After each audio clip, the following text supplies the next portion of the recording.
Hello guys, good morning. Merry Christmas po.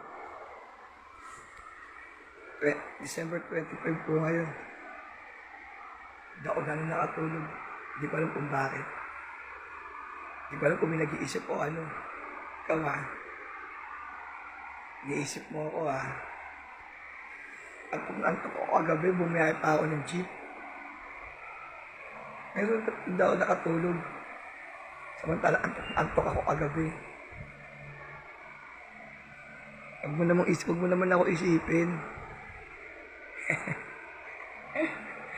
Ito, ang linis-linis na bahay ko kagabi, ito nangyari. Ang kalat, di ba? Yung mga hugas-sitigan, ito. Di ba ang kalat? Samantalang bago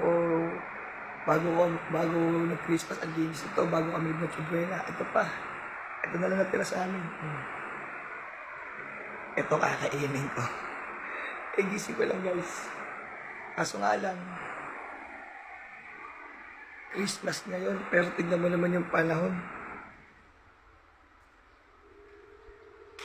Nakaka-boring.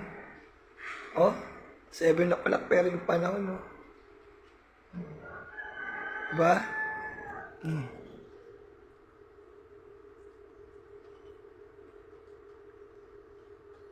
Sana huwag na umulan mamaya. Kasi babiyaya ko ng jeep guys. Sana huwag umulan. Sana umaraw para maraming pasahero sa jeep. Yan ang buhay ko palagi eh. Driver. Pero hindi ako sweet lover ha. Nakala nyo guys, sweet lover ako. Hindi. Ayoko lang ganyan. Basta ako, biyahe lang, biyahe. Ilang gusto ko guys, biyahe lang ako. Pag biyahe lang, hindi sinasama ng kalokohan yan. Pag may sumampa na lang. Pero guys, alam nyo guys,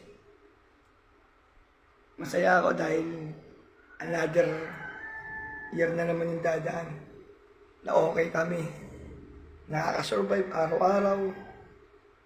Kaya dapat guys, huwag kayong susuko sa buhay nyo. Kahit marami nagdaan ng problema, ayanin nyo. Kasi wala namang ibang tutulong sa buhay mo, kundi ikaw lang din naman. Diba? Di balik ikaw na mapagod.